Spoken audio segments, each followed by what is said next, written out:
एको द्रष्टासि सर्वस्य मुक्तप्रायोऽसि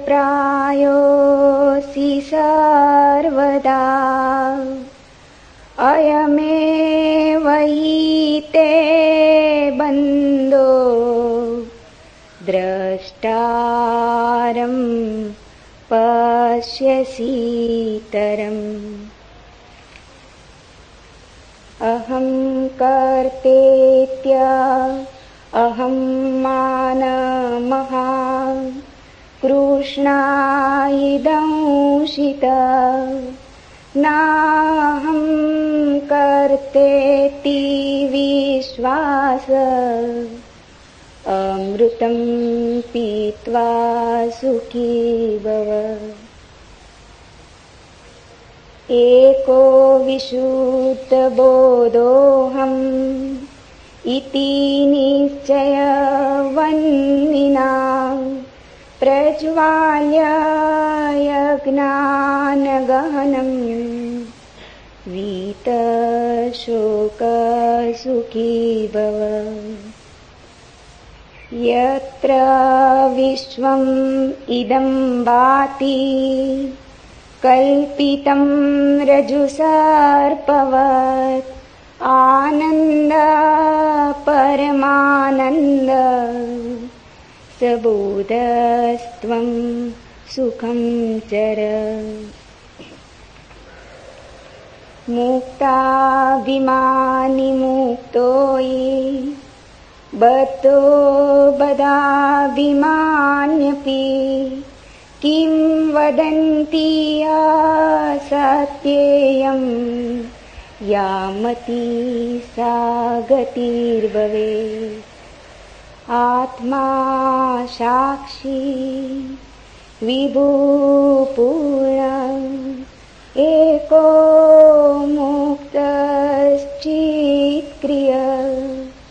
असंगो निस्पृह शांतो ब्रह्मात् संसारवानिव।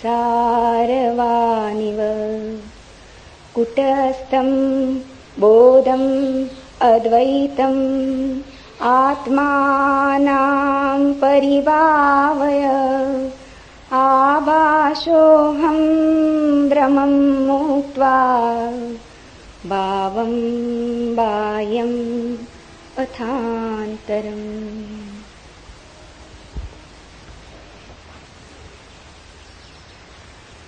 पहला सूत्र। अष्टावक्र ने कहा, तू सब का एक दृष्टा है और सदा सचमुच मुक्त है। तेरा बंधन तो यही है कि तू अपने को छोड़ दूसरे को दृष्टा देखता है।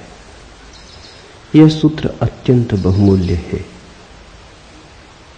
एक एक शब्द इसका ठीक से समझे। तू सबका एक दृष्टा है। एको दृष्टासि सर्वस्य और सदा सचमुच मुक्त है। साधारणतः हमें अपने जीवन का बोध दूसरों की आंखों से मिलता है। हम दूसरों की आंखों का दर्पण की तरह उपयोग करते, इसलिए हम दृष्टा को भूल जाते और दृश्य बन जाते। स्वाभाविक भी है। छोटा बच्चा पैदा हुआ, उसे अभी अपना कोई पता नहीं। वो दूसरों की आंखों में झांक के ही देखेगा कि मैं कौन। अपना चेहरा तो दिखाई पड़ता नहीं, दर्पण खोजना होगा। जब तुम दर्पण में अपने को देखते हो तो तुम दृश्य हो गए, दृष्टा ना रहे। तुम्हारी अपने से पहचान ही कितनी है, उतनी जितना दर्पण ने कहा। मां कहती है बेटा सुंदर है, तो बेटा अपने को सुंदर मानता है। शिक्षक कहते हैं स्कूल में बुद्धिमान हो, तो व्यक्ति अपने को बुद्धिमान मानता है। कोई अपमान कर देता है, कोई निंदा कर देता है, तो निंदा का स्वर भीतर समा जाता। इसलिए तो हमें अपना बोध बड़ा भ्रामक मालूम होता है, क्योंकि अनेक स्वर से मिलकर बना है, विरोधी स्वरों से मिलकर बना है। किसी ने कहा सुंदर हो और किसी ने कहा तुम और सुंदर।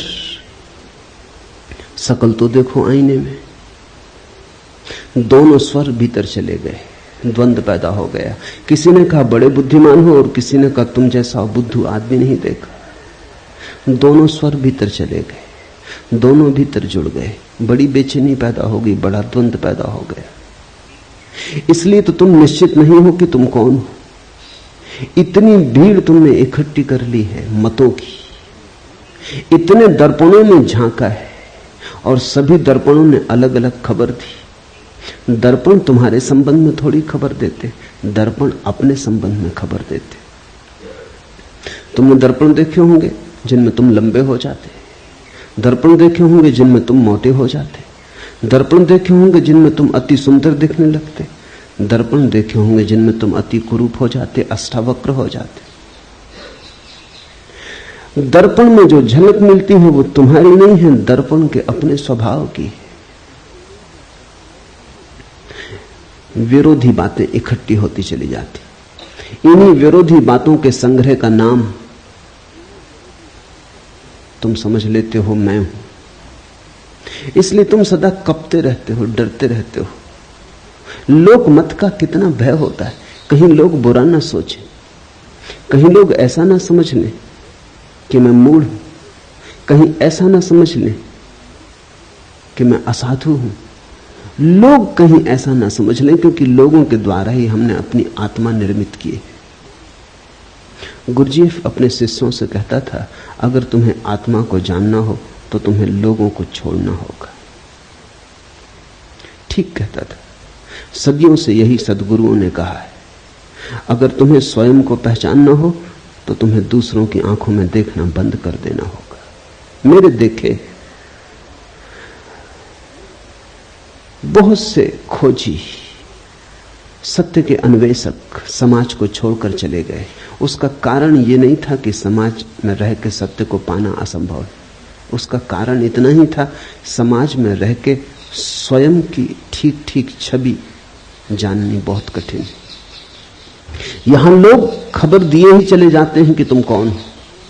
तुम पूछो न पूछो, सब तरफ से झलकें आती ही रहती हैं कि तुम कौन हो। और हम धीरे धीरे इन्हीं झलकों के लिए जीने लगते। मैंने सुना एक राजनेता मरा, उसकी पत्नी 2 वर्ष पहले मर गई थी।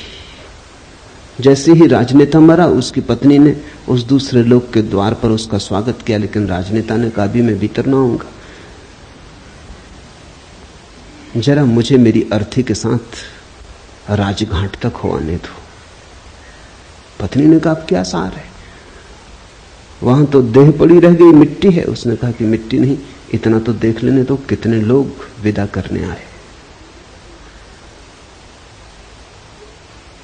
राजनेता और उसकी पत्नी भी अर्थी के साथ साथ, किसी को तो दिखाई ना पड़ते थे पर उनको अर्थी दिखाई पड़ती थी, चले। बड़ी भीड़ थी। अखबार नवीस थे, फोटोग्राफर थे, झंडे झुकाए गए थे, फूल सजाए गए थे। मिलिट्री के ट्रक पर रखी अर्थी थी, बड़ा सम्मान दिया जा रहा था, तोपें आगे पीछे थी, सैनिक चल रहे थे। गदगद हो उठा राजनेता। पत्नी ने कहा इतने प्रसन्न क्या हो रहे हो? उसने कहा अगर मुझे पता होता कि मरने पर इतनी भीड़ आएगी तो मैं पहले कभी का मर गया होता, तो हम पहले ही ना मर गए होते, इतने दिन क्यों राह देखते। इतनी भीड़ मरने पर आए, इसी के लिए तो जिए। भीड़ के लिए लोग जीते हैं, भीड़ के लिए लोग मरते हैं। दूसरे क्या कहते हैं ये इतना मूल्यवान हो गया है कि तुम पूछते ही नहीं कि तुम कौन हो। दूसरे क्या कहते हैं उन्हीं की कतरन छांट छांट के इकट्ठी अपनी तस्वीर बना लेते।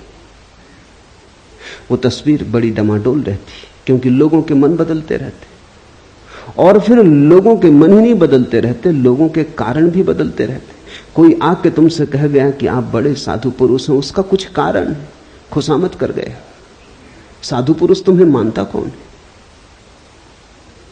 अपने को छोड़ के इस संसार में कोई किसी को साधु पुरुष नहीं मानता। तुम अपनी ही सोचो ना, तुम अपने को छोड़ के किसको साधु पुरुष मानते हो? कभी कभी कहना पड़ता है, जरूरतें, जिंदगी है, अड़चने, झूठे को सच्चा कहना पड़ता है, दुर्जन को सज्जन कहना पड़ता है, कुरूप को सुंदर की तरह प्रशंसा करनी पड़ती, स्तुति करनी पड़ती, खुशामद करनी पड़ती। खुशामद इसलिए तो इतनी बहुमूल्य है। खुशामद के चक्कर में लोग क्यों आ जाते? मूड से मूड आदमी से भी कहो कि तुम महाबुद्धिमान हो तो वो भी इंकार नहीं करता, क्योंकि उसको अपना तो कुछ पता नहीं।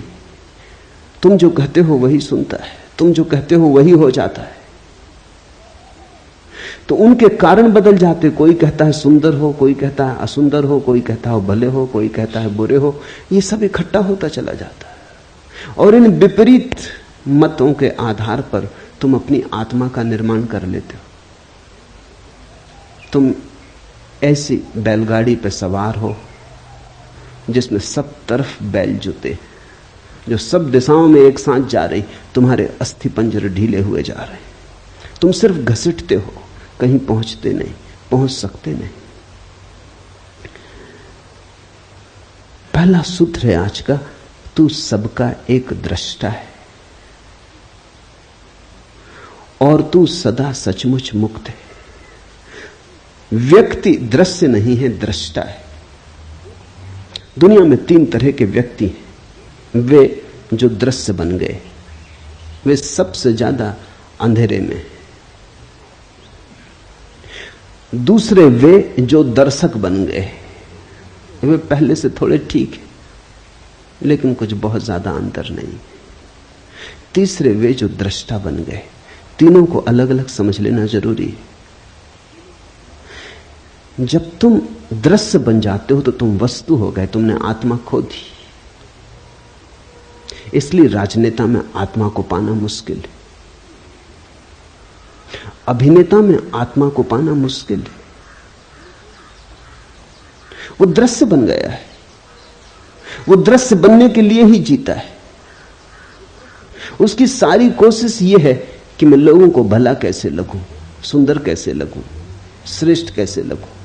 श्रेष्ठ होने की चेष्टा नहीं है, श्रेष्ठ लगने की चेष्टा है। कैसे श्रेष्ठ दिखाई पड़ूं। तो जो दृश्य बन रहा है वो पाखंडी हो जाता है। वो ऊपर से मुखौटे ओढ़ लेता है, ऊपर से सब आयोजन कर लेता है, भीतर सड़ता जाता है। फिर दूसरे वे लोग हैं जो दर्शक बन गए, उनकी बड़ी भीड़ है। स्वभावतः पहले तरह के लोगों के लिए दूसरे तरह के लोगों की जरूरत नहीं, तो दृश्य बनेंगे लोग कैसे? कोई राजनेता बन जाता है, फिर ताली बजाने वाली भीड़ मिल जाती, तो दोनों में बड़ा मेल बैठ जाता है। नेता हो तो अनुयायी भी चाहिए, कोई नाच रहा हो तो दर्शक भी चाहिए, कोई गीत गा रहा हो तो सुनने वाले भी चाहिए।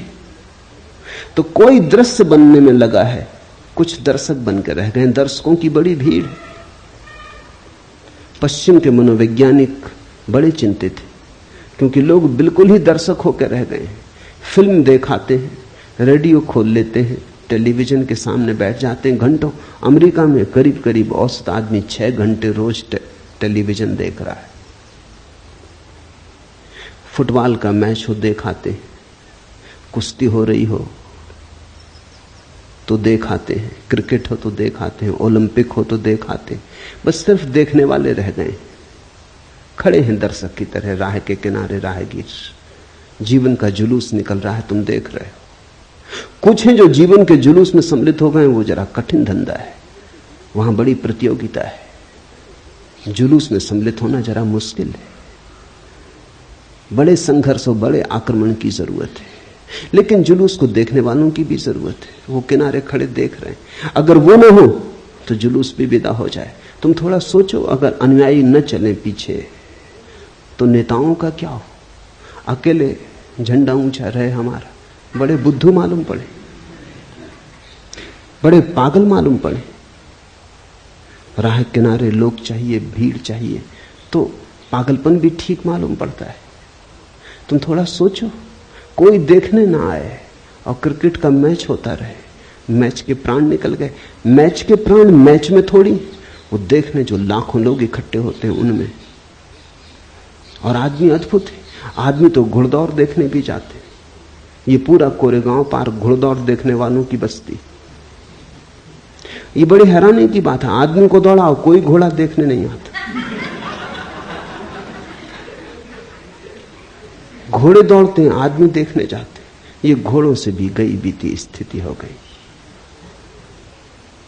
देखते ही देखते जिंदगी बीत जाती। दर्शक, प्रेम करते नहीं तुम, फिल्म में प्रेम चलता है वो देखते हो। नाचते नहीं तुम, कोई नाचता है तुम देखते हो। गीत तुम नहीं गुनगुनाते, कोई गुनगुनाता है तुम सुनते हो।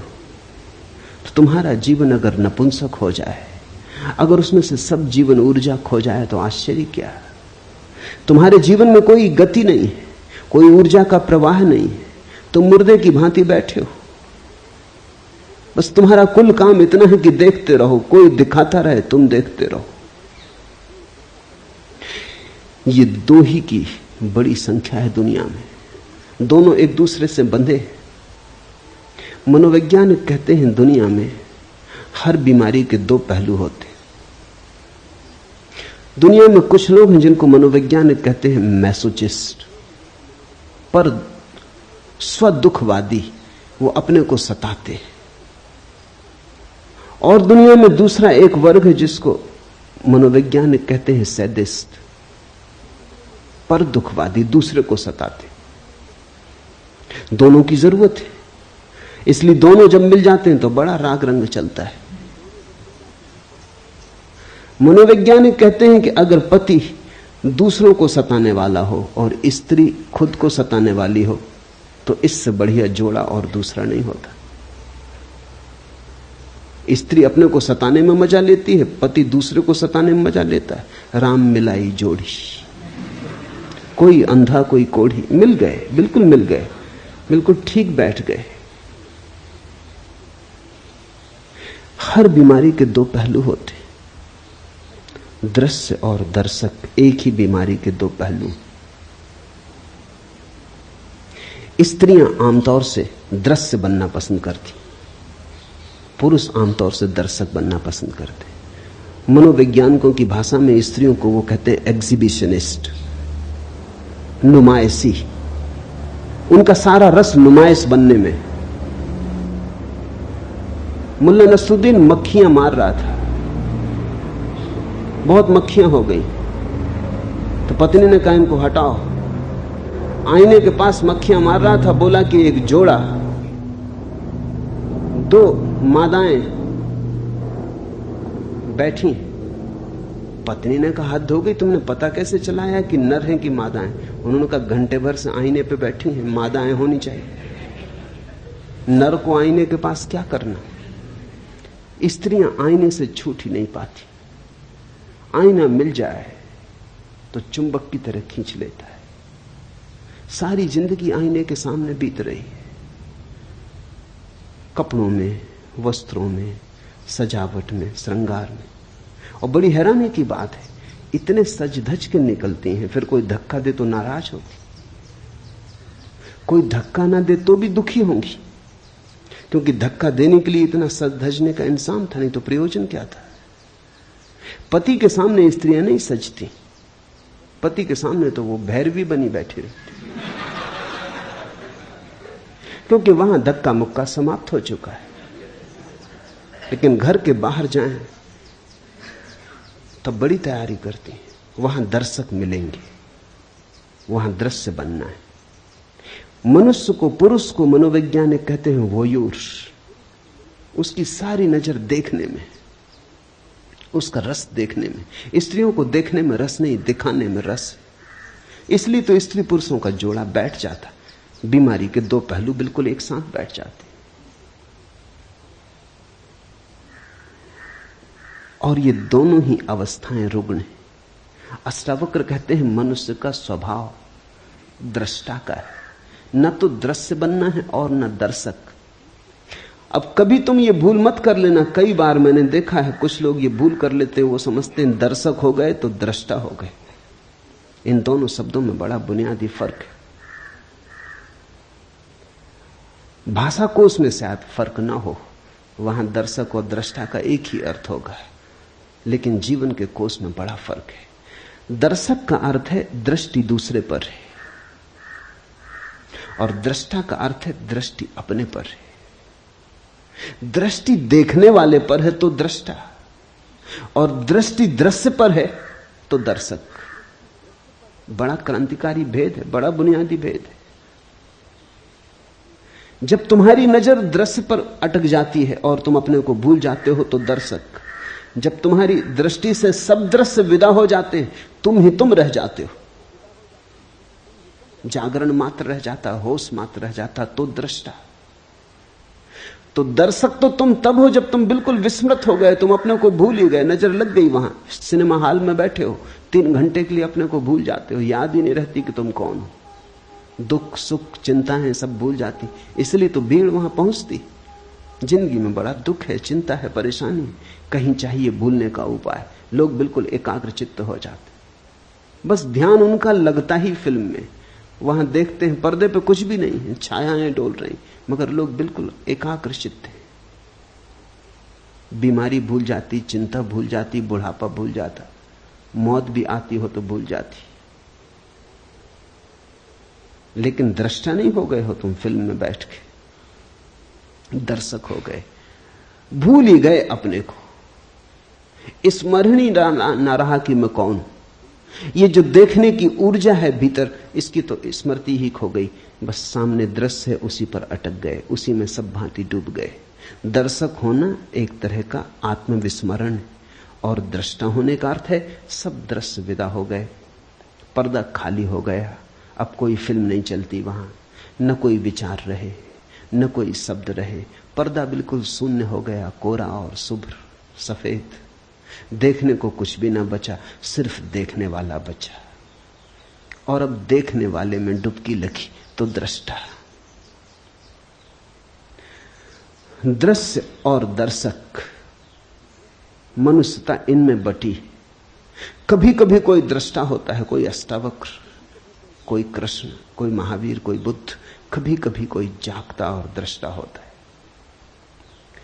तू सबका एक दृष्टा है।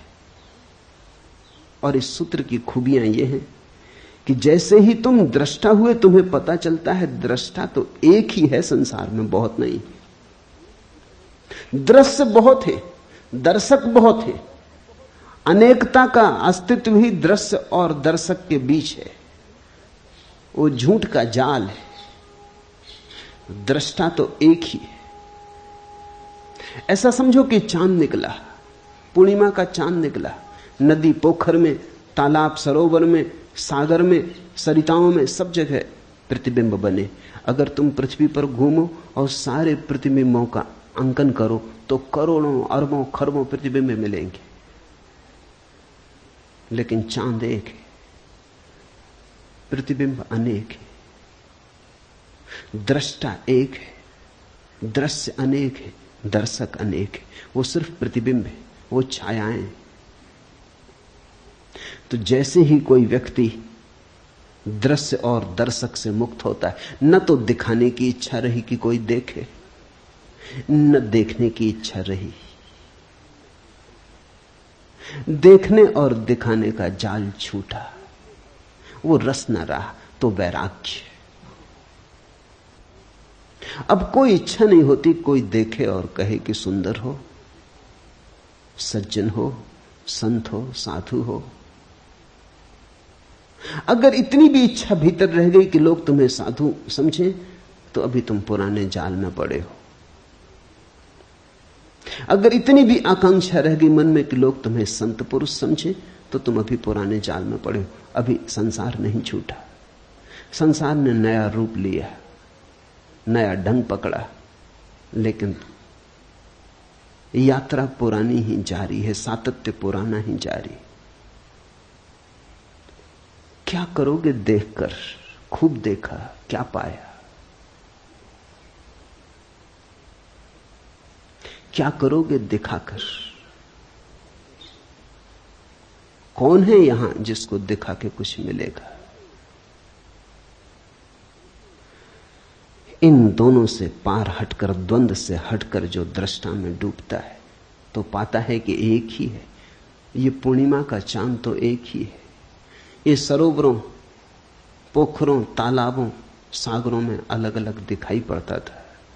अलग अलग दर्पण थे इसलिए दिखाई पड़ता था। मैंने सुना है एक राजमहल था, सम्राट ने महल बनाया था सिर्फ दर्पणों से। दर्पण ही दर्पण थे अंदर, कांच महल था। एक कुत्ता, सम्राट का खुद का कुत्ता, रात बंद हो गया, भूल से अंदर रह गया। उस कुत्ते की अवस्था तुम समझ सकते हो क्या हुई होगी।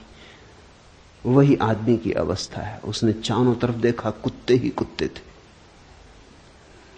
हर दर्पण में कुत्ता था। वो घबरा गया, वो भौंका। जब आदमी भयभीत होता है तो दूसरे को भयभीत करना चाहता है। शायद दूसरा भयभीत हो जाए तो अपना भय कम हो जाए। वो भौंका, लेकिन स्वभावतः वहां तो दर्पण ही थे। दर्पण दर्पण से कुत्ते भौंके, आवाज उसी पर लौट आई, अपनी ही प्रतिध्वनि थी। रात भर भौंकता रहा और बागता और दर्पणों से जूझता लहूलुहान हो गया। वहां कोई भी न था, अकेला था। सुबह मरा हुआ पाया गया। सारे भवन में खून के चिन्ह थे। उसकी कथा आदमी की कथा है। यहां दूसरा नहीं, यहां अन्य है ही नहीं। जो है अनन्य है। यहां एक है, लेकिन उस एक को जब तक तुम भीतर से ना पकड़ लोगे ख्याल में ना आएगा। तू सबका एक दृष्टा है और सदा सचमुच मुक्त है। अष्टावक्र कहते हैं सचमुच मुक्त है। इसे कल्पना मत समझना। आदमी बहुत अद्भुत है। आदमी सोचता है कि संसार तो सत्य है और ये सत्य की बातें सब कल्पना है। दुख तो सत्य मानता है, सुख की कोई किरण उतरे तो मानता है कोई सपना है, कोई धोखा है। मेरे पास लोग आते हैं, वो कहते हैं बड़ा आनंद मालूम हो रहा है। शक होता है ये कहीं भ्रम तो नहीं। दुख में इतने जन्मों जन्मों तक रहे कि भरोसा ही खो गया कि आनंद हो भी सकता है। आनंद असंभव मालूम होने लगा है। रोने का अभ्यास ऐसा हो गया है, दुख का ऐसा अभ्यास हो गया है, कांटों से ऐसी पहचान हो गई कि फूल अगर दिखाई भी पड़े तो भरोसा नहीं आता, लगता है सपना है, आकाश कुसुम, होगा नहीं, हो नहीं सकता। इसलिए अष्टावक्र कहते हैं सचमुच मुक्त है। व्यक्ति बंधा नहीं है। बंधन असंभव है क्योंकि केवल परमात्मा है, केवल एक है। न तो बांधने को कुछ है, न बंधने को कुछ है। तू सदा सचमुच मुक्त है। इसलिए अष्टावक्र जैसे व्यक्ति कहते हैं कि इसी क्षण चाहे तो मुक्त हो सकता है, क्योंकि मुक्त है ही। मुक्ति में कोई बाधा नहीं, बंधन कभी पड़ा नहीं, बंधन केवल माना हुआ है। तेरा बंधन तो यही है कि तू अपने को छोड़ दूसरे को दृष्टा देखता है। एको दृष्टासी सर्वस्य मुक्त प्रायो असि सर्वदा अयमेव ही ते बंधो दृष्टारम पश्य सीतरम। एक ही बंधन है कि तू अपने को छोड़ दूसरे को दृष्टा देखता है, और एक ही मुक्ति है कि तू अपने को दृष्टा जान ले। तो इस प्रयोग को थोड़ा करना शुरू करें। देखते हैं, वृक्ष के पास बैठे हैं, वृक्ष दिखाई पड़ रहा है, तो धीरे धीरे वृक्ष को देखते देखते उसको देखना शुरू करें जो वृक्ष को देख रहा है। जरा से हेरफेर की बात है। साधारणता चेतना का तीर वृक्ष की तरफ जा रहा है। इस तीर को दोनों तरफ जाने दें, इसका फल दोनों तरफ कर लें। वृक्ष को भी देखें और साथ ही चेष्टा करें उसको भी देखने की जो देख रहा है। देखने वाले को न भूलें। देखने वाले को पकड़ पकड़ ले, बार बार भूलेगा, पुरानी आदत है, जन्मों की आदत है, भूलेगा, लेकिन बार बार देखने वाले को पकड़ ले। जैसे जैसे देखने वाला पकड़ में आने लगेगा, कभी कभी क्षण भर को ही आएगा, लेकिन क्षण भर को ही पाएंगे एक अपूर्व शांति का उदय हुआ, एक आशीष बरसा, एक सौभाग्य की किरण उतरी। एक क्षण को भी अगर ऐसा होगा तो एक क्षण को भी मुक्ति का आनंद मिलेगा, और वो आनंद तुम्हारे जीवन के स्वाद को और जीवन की धारा को बदल देगा। शब्द नहीं बदलेंगे तुम्हारे जीवन की धारा को, शास्त्र नहीं बदलेंगे, अनुभव बदलेगा, स्वाद बदलेगा। यहां मुझे सुन रहे हैं, दो तरह से सुना जा सकता है। सुनते वक्त मैं जो बोल रहा हूं अगर उस पर ही ध्यान रहे और तुम अपने को भूल जाओ तो फिर तुम दृष्टा ना रहे, श्रोता ना रहे, श्रावक ना रहे। तुम्हारा ध्यान मुझ पे अटक गया तो तुम दर्शक हो गए। आंख से ही दर्शक नहीं हुआ जाता, कान से भी दर्शक हुआ जाता है। जब भी ध्यान ऑब्जेक्ट पर, विषय पर अटक जाए तो तुम दर्शक हो गए। सुनते वक्त सुनो मुझे, साथ में उसको भी देखते रहो, पकड़ते रहो, टटोलते रहो जो सुन रहा है। निश्चित ही तुम सुन रहे हो, मैं बोल रहा हूं। बोलने वाले पर ही नजर ना रहे, सुनने वाले को भी पकड़ते रहो, बीच बीच में उसको ख्याल लेते रहो। धीरे धीरे तुम पाओगे कि जिस घड़ी में तुमने सुनने वाले को पकड़ा, उसी घड़ी में तुमने मुझे सुना, से सब व्यर्थ गया। जब तुम सुनने वाले को पकड़ के सुनोगे तब जो मैं कह रहा हूं वही तुम्हें सुनाई पड़ेगा। और अगर तुमने सुनने वाले को नहीं पकड़ा है तो तुम न मालूम क्या क्या सुन लोगे जो मैंने ना तो कहा ना अष्टावक्र ने कहा है। तब तुम्हारा मन बहुत से जाल बुन लेगा, तुम बेहोश हो। बेहोशी में तुम कैसे होश की बातें समझ सकते हो? ये बातें होश की हैं, ये बातें किसी और दुनिया की हैं।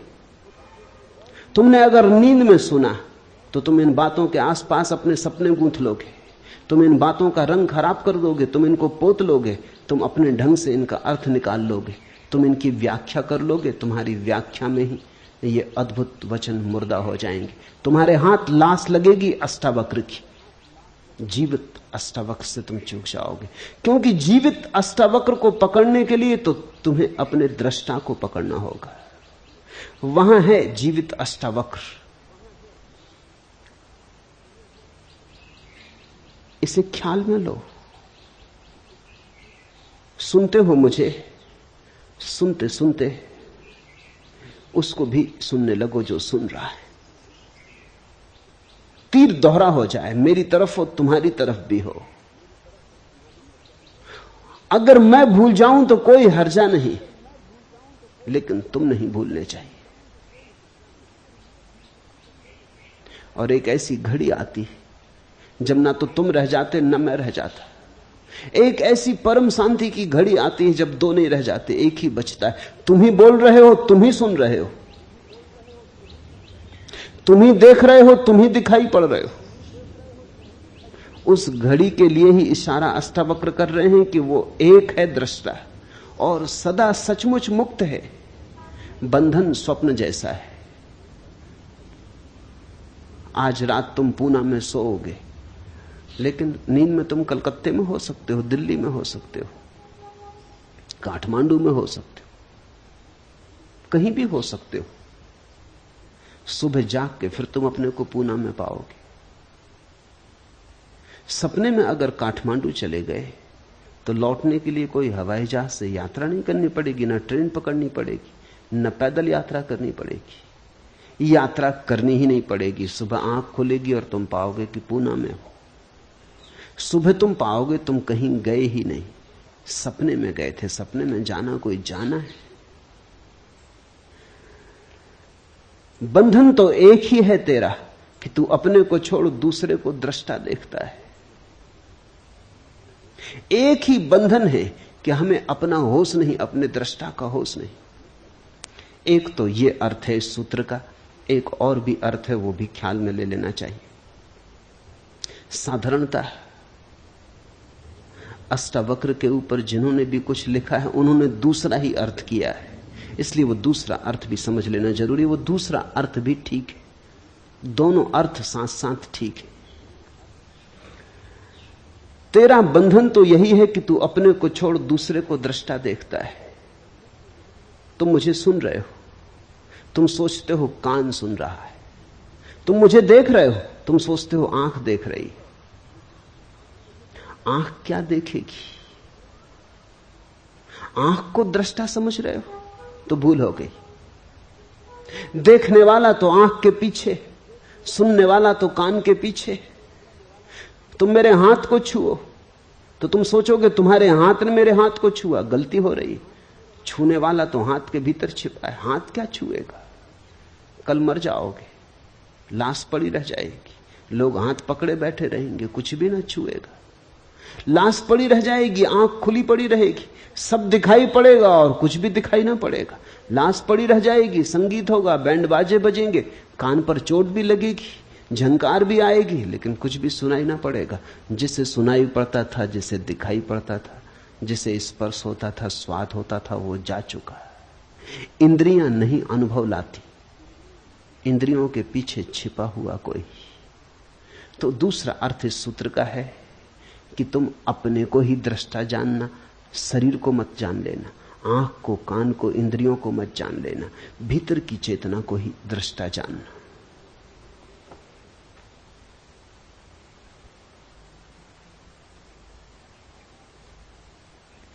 मैं करता हूं ऐसे अहंकार रूपी अत्यंत काले सर्प से दंशित हुआ तू, मैं करता नहीं हूं ऐसे विश्वास रूपी अमृत को पीकर सुखी हो।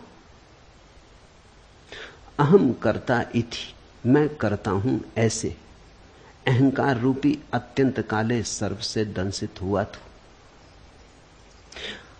हमारी मान्यता ही सब कुछ है। हम मान्यता के सपने में पड़े, हम अपने को जो मान लेते हैं वही हो जाते। ये बड़ी विचार की बात है। ये पूरब के अनुभव का सार निचोड़ है। हमने जो मान लिया है अपने को, वही हम हो जाते। तुमने अगर कभी किसी सम्मोहनविद को, हिप्नोटिस्ट को प्रयोग करते देखा हो तो तुम चौंके होगे। अगर वो किसी व्यक्ति को सम्मोहित करके कह देता है पुरुष को कि तुम स्त्री हो, और फिर कहता है उठो चलो, तो वो आदमी स्त्री की तरह चलने लगता है। बहुत कठिन है स्त्री की तरह चलना, उसके लिए खास तरह का शरीर का ढांचा चाहिए। स्त्री की तरह चलने के लिए गर्भ की खाली जगह चाहिए पेट में, अन्यथा कोई स्त्री की तरह चल नहीं सकता। या बहुत अभ्यास करे तो चल सकता है। लेकिन कोई सम्मोहनविद किसी को सुला देता है बेहोशी में, और कहता है उठो तुम स्त्री हो, पुरुष नहीं, चलो, वो स्त्री की तरह चलने लगता है। वो उसे प्याज पकड़ा देता है और कहता है ये सेव है, नाश्ता कर लो, वो प्याज का नाश्ता कर लेता है। और उससे पूछो कैसा स्वाद, वो कहता है बड़ा स्वादिष्ट। उसे पता भी नहीं चलता कि ये प्याज है, उसे बास भी नहीं आती। सम्मोहनविदों ने अनुभव किया है, और अब तो ये वैज्ञानिक तथ्य है, इस पर बहुत प्रयोग हुए हैं। मूर्छित सम्मोहन में मूर्छित व्यक्ति के हाथ में उठा के एक साधारण कंकड़ रख दो और कह दो अंगारा रख दिया है, वो झटक के फेंक देता है, चीख मारता है कि जल गया। इतने तक भी बात होती तो ठीक था, लेकिन हाथ पे फफोला आ जाता। तुमने खबर सुनी होगी लोगों की कि जो आग पर चल लेते वो भी सम्मोहन की गहरी अवस्था है। अगर तुमने ऐसा मान लिया कि नहीं जलूंगा, तो आग भी नहीं जलाती। मानने की बात है, अगर जरा भी संदेह रहा तो मुश्किल हो जाएगी, तो जल जाओगे। ऐसा बहुत बार हुआ है कि कुछ लोग सिर्फ हिम्मत करके चले गए कि जब इतने लोग चल रहे हैं तो हम भी चल लेंगे, लेकिन भीतर संदेह का कीड़ा था, वो जल गए। ऑक्सफोर्ड यूनिवर्सिटी में इस पर प्रयोग किया गया। लंका से कुछ बौद्ध भिक्षु बुलाए गए थे चलने के लिए। वो बुद्ध पूर्णिमा को हर वर्ष बुद्ध की स्मृति में आग पर चलते, वो बात बिल्कुल ठीक है। बुद्ध की स्मृति में आग पर चलना चाहिए, क्योंकि बुद्ध की कुल स्मृति इतनी है कि तुम देह नहीं हो। तो जब हम देह ही नहीं है तो आग हमें कैसे जलाएगी?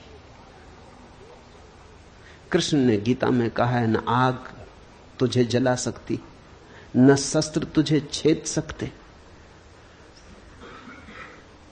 नैनम छिदंती शस्त्राणि नाहम दहती पावका। नहीं आग तुझे जलाएगी, नहीं शस्त्र तुझे छेद सकते। तो बुद्ध पूर्णिमा के दिन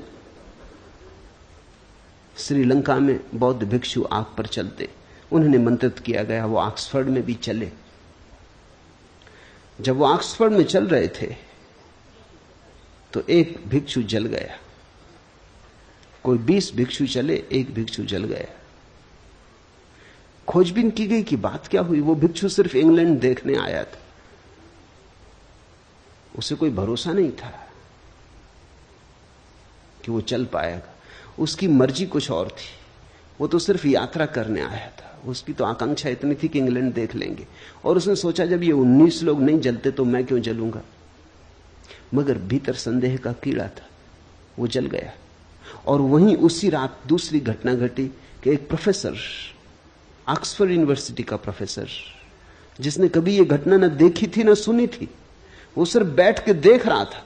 उसे देख के इतना भरोसा आ गया कि वो उठा और चलने लगा और चल गया।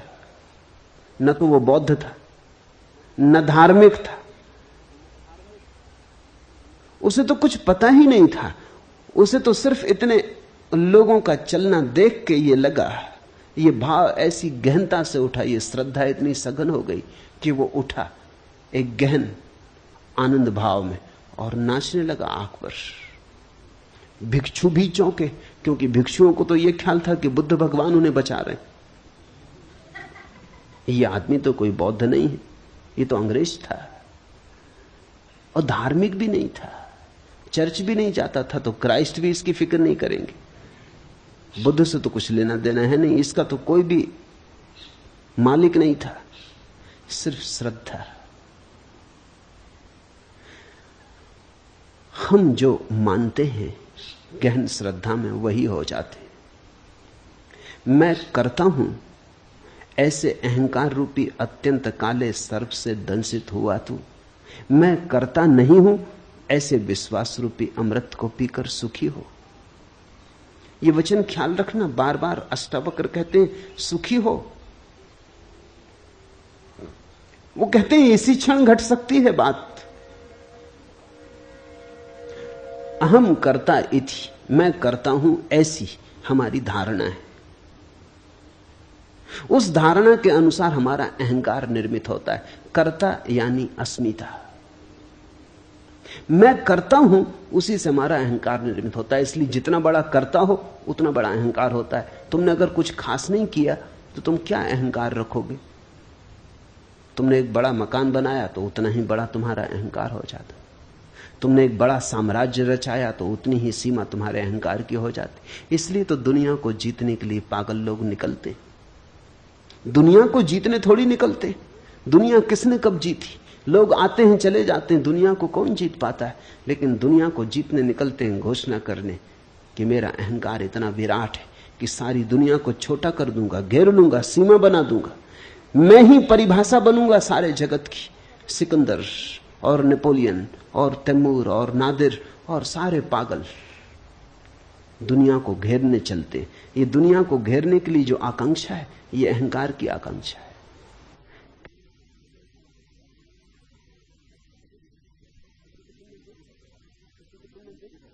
किसी को तुमने देखा मंत्री हो गया या मुख्यमंत्री हो गया, तब उसकी चाल देखी, फिर पद पर नहीं रहा तब उसको देखा, ऐसी खराब हालत हो जाती पद से उतर के। आदमी वही है, बल खो जाता है। वो जो अहंकार का विष था, जो गति दे रहा था, नशा दे रहा था, वो चाल में जो मस्ती आ गई थी, सिर ऊंचा उठ गया था, रीढ़ सीधी हो गई थी, वो सब खो जाता है। क्या हो गया है? एक क्षण पहले इतना बल मालूम होता था, एक क्षण बाद ऐसा निर्बल हो गया। राजनीतिक पदों से उतर के ज्यादा दिन जिंदा नहीं रहते। राजनीतिक जब तक जीतते हैं तब तक बलशाली रहते हैं, जैसे ही हारने लगते वैसे ही बल खो जाता। मनोवैज्ञानिक कहते हैं कि लोग रिटायर होकर जल्दी मर जाते। 10 साल का फर्क पड़ता है, थोड़ा बहुत फर्क नहीं। जो आदमी 80 साल जीता वो जब 60 साल में रिटायर हो जाता तो 70 में मर जाता है। वो 80 साल जी सकता था, कोई और कारण न था मरने का, लेकिन मरने का एक कारण मिल गया कि जब तुम कलेक्टर थे, कमिश्नर थे, पुलिस इंस्पेक्टर थे या कांस्टेबल ही सही, स्कूल के मास्टर ही सही। स्कूल के मास्टर की भी अकड़ होती, उसकी भी एक दुनिया होती। 30-40 लड़कों पर तो रोब बांधे ही रखता है, उनको तो दबाए ही रखता है, वहां तो सम्राट ही होता है। कहते हैं जब औरंगजेब ने अपने बाप को कारागृह में बंद कर दिया तो उसके बाप ने कहा कि मुझे यहां मन नहीं लगता, तू एक काम कर, 30-40 छोटे छोटे लड़के भेज दे, तुम एक मदरसा खोल दो। कहते हैं औरंगजेब ने कहा कि बाप, जेल में तो पड़ गया है लेकिन पुरानी सम्राट होने की अकड़ नहीं जाती, तो 30-40 लड़कों पे ही अब मालकियत करेगा। उसने इंतजाम कर दिया। छोटा छोटा स्कूल का मास्टर भी 30-40 लड़कों की दुनिया में तो राजा है। बड़े से बड़े राजा को भी इतना बल कहां होता है। कहो उठो तो उठते हैं लोग, कहो बैठो तो बैठते हैं लोग, सब उसके हाथ में। स्कूल का मास्टर ही सही, कलेक्टर हो, डिप्टी कलेक्टर हो, मिनिस्टर हो, कोई भी हो, जैसे ही रिटायर होता है वैसे ही बल खो जाता। अब कोई रास्ते पर नमस्कार नहीं करता, अब कहीं भी उसकी कोई सार्थकता नहीं मालूम होती, वो फिजूल मालूम पड़ता है, जैसे कूड़े के ढेर पर फेंक दिया गया या कबाड़ खाने में डाल दिया गया। अब उसकी कहीं कोई जरूरत नहीं, जहां भी जाता है लोग उसको सहते हैं, मगर उनके भाव से पता चलता है कि अब जाओ, भी क्षमा करो, अब यहां किस लिए चले आए, अब दूसरा काम करने दो। वे ही लोग जो उसकी खुशामद करते थे रास्ते से कन्नी काट जाते, वे ही लोग जो उसके पैर दाबते थे अब दिखाई नहीं पड़ते। अचानक उसके अहंकार का गुब्बारा सिकुड़ जाता है, जैसे गुब्बारा फूट गया, हवा निकलने लगी, पंचर हो गया, सिकुड़ने लगता है। जीने में कोई अर्थ नहीं मालूम होता, मरने की आकांक्षा पैदा होने लगती। वो सोचने लगता है मर ही जाऊं, क्योंकि अब क्या सार। रिटायर होकर लोग जल्दी मर जाते क्योंकि उनके जीवन का सारा बल तो उनके साम्राज्यों में था। कोई हेड क्लर्क था तो 10-5 क्लर्कों को ही सता रहा था। इससे कोई फर्क नहीं पड़ता कि तुम कौन हो, तुम चपरासी सही, मगर चपरासी की भी अकड़ होती। जब जाओ दफ्तर में अंदर तो चपरासी को बैठो, स्टूल पे ही बैठा है बाहर, लेकिन उसकी अकड़ देखो, कहता ठहरो। मुल्ला नसरुद्दीन कांस्टेबल का काम करता था, एक महिला को तेजी से कार चलाते हुए पकड़ लिया, जल्दी से निकाली नोटबुक, लिखने लगा। महिला ने कहा सुनो, बेकार लिखा पढ़ी मत करो, मेयर मुझे जानते, मगर वो लिखते ही रहा। महिला ने कहा कि सुनते हो कि नहीं, चीफ मिनिस्टर भी मुझे जानते, मगर वो लिखते ही रहा। आखिर महिला ने आखिरी दांव मारा, उसने कहा सुनते हो कि नहीं, इंदिरा गांधी भी मुझे जानती। मुल्ला ने कहा बकवास बंद करो, मुल्ला नसरुद्दीन तुम्हें जानता है। उस महिला ने कहा कौन मुल्ला नसरुद्दीन, मतलब? उसने कहा मेरा नाम मुल्ला नसरुद्दीन, अगर मैं जानता हूं तो कुछ हो सकता है, बाकी कोई भी जानता रहे, भगवान भी तुम्हें जानता हो। ये रिपोर्ट लिखी जाएगी, ये मुकदमा चलेगा। हर आदमी की अपनी अकड़ है, कांस्टेबल की भी अपनी अकड़ है, उसकी भी अपनी दुनिया है, अपना राज्य, उसके भीतर फंसे कि वो सताएगा। अहंकार जीता है उस सीमा पर जो तुम कर सकते हो। इसलिए तुम देखना, अहंकारी आदमी हां कहने में बड़ी मजबूरी अनुभव करता है। तुम अपने में ही निरीक्षण करना। ये मैं कोई दूसरों को जांचने के लिए तुम्हें मापदंड नहीं दे रहा हूं, तुम अपना ही आत्मविश्लेषण करना। नहीं कहने में मजा आता है, क्योंकि नहीं कहने में बल मालूम पड़ता है। बेटा पूछता है मां से कि जरा बाहर खिलाऊं, वो कहता नहीं नहीं। अभी बाहर खेलने में कुछ हर्जा भी नहीं है। बाहर नहीं खेलेगा बेटा तो कहां खेलेगा? और मां भी जानती है कि जाएगा ही वो, थोड़ा शोरगुल मचाएगा, वो भी अपना बल दिखलाएगा, बलों की टक्कर होगी, थोड़ी राजनीति चलेगी, वो चीख पुकार मचाएगा, बर्तन पटकेगा, तब वो कहेगी अच्छा जा बाहर खेल। लेकिन वो जब कहेगी जा बाहर खेल तब ठीक है, तब उसकी आज्ञा से जा रहा है।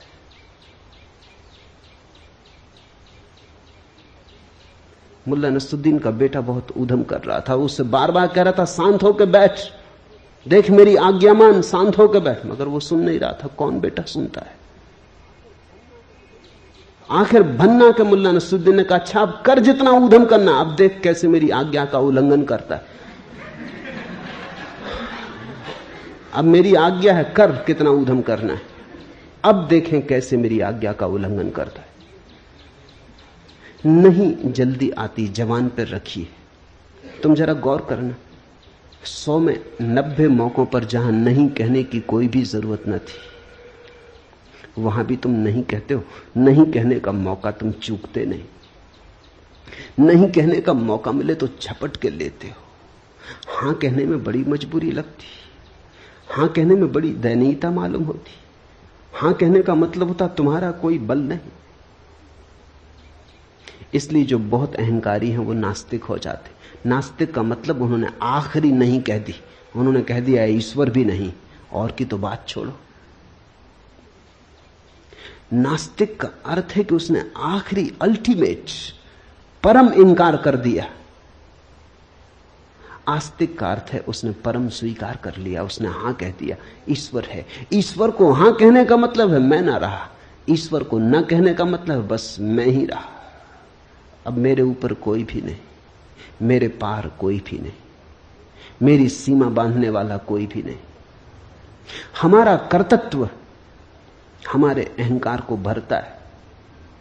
इसलिए अष्टावक्र के सूत्र को ख्याल करना, मैं करता हूं, अहम कर्ता इति।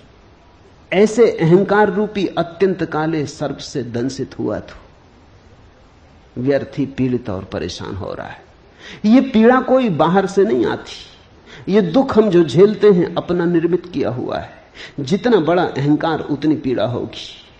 अहंकार घाव है, जरा सी हवा का झोंका भी दर्द दे जाता है। निरअहंकारी व्यक्ति को दुखी करना असंभव है, अहंकारी व्यक्ति को सुखी करना असंभव है।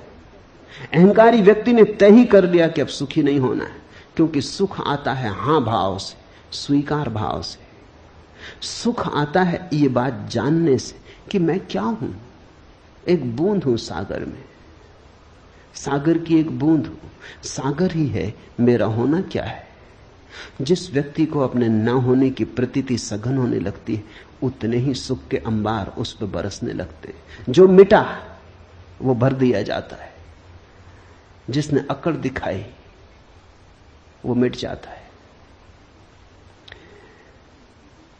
मैं करता नहीं हूं, ऐसे विश्वास रूपी अमृत को पीकर तू सुखी हो।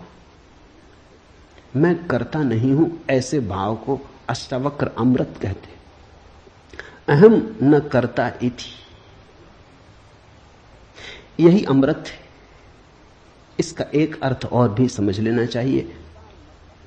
सिर्फ अहंकार मरता है, तुम कभी नहीं मरते। इसलिए अहंकार मृत्यु है, विष है। जिस दिन तुमने जान लिया कि अहंकार है ही नहीं, बस मेरे भीतर परमात्मा ही है, उसकी है एक फैलाव, उसकी ही एक किरण, उसकी ही एक बूंद, फिर तुम्हारी कोई मृत्यु नहीं, फिर तुम अमृत हो। परमात्मा के साथ तुम अमृत हो, अपने साथ तुम मरण धर्मा हो। अपने साथ तुम अकेले हो, संसार के विपरीत हो, अस्तित्व के विपरीत हो, तुम असंभव युद्ध में लगे हो जिसमें हार सुनिश्चित है। परमात्मा के साथ सब तुम्हारे साथ है, जिसमें हार असंभव है, जीत सुनिश्चित है। सबको साथ लेके चल पड़ो। जहां सहयोग से घट सकता हो वहां संघर्ष क्यों करते हो? जहां झुक के मिल सकता हो वहां लड़के लेने की चेष्टा क्यों करते हो? जहां सरलता से, विनम्रता से मिल जाता हो वहां तुम व्यर्थी ऊधम क्यों मचाते हो? व्यर्थ का उत्पात क्यों करते हो? मैं करता नहीं हूं, ऐसे विश्वास रूपी अमृत को पीकर सुखी हो। जनक ने पूछा है कैसे हम सुखी हो, कैसे सुख हो, कैसे मुक्ति मिले। कोई विधि नहीं बता रहे हैं अष्टावक्र, वो नहीं कह रहे हैं कि साधो इस तरह, वो कहते हैं देखो इस तरह, दृष्टि ऐसी हो। बस ये सारा दृष्टि का ही उपद्रव है। दुखी हो तो गलत दृष्टि आधार है, सुखी होना है तो ठीक दृष्टि। विश्वास रूपी अमृत को पीकर सुखी हो, इसमें विश्वास की भी परिभाषा समझने जैसी है। अविश्वास का अर्थ होता है तुम अपने को समग्र के साथ एक नहीं मानते, उसी से संदेह उठता है। अगर तुम समग्र के साथ अपने को एक मानते हो तो कैसा अविश्वास। जहां ले जाएगा अस्तित्व वही शुभ है। न हम अपनी मर्जी आए न अपनी मर्जी जाते, न तो हमें जन्म का कोई पता है क्यों जन्मे, न हमें मृत्यु का कोई पता है क्यों मरेंगे। न हमसे किसी ने पूछा जन्म के पहले कि जन्मना चाहते हो, न हमसे कोई मरने के पहले पूछेगा कि मरोगे, मरने की इच्छा है। सब यहां हो रहा है, हमसे कौन पूछता है। हम व्यर्थ ही बीच में क्यों अपने को लाएं। जिससे जीवन निकला है उसी में हम विसर्जित होंगे, और जिसने जीवन दिया है उस पर अविश्वास कैसा। जहां से इस सुंदर जीवन का आविर्भाव हुआ है उस स्रोत पर अविश्वास कैसा।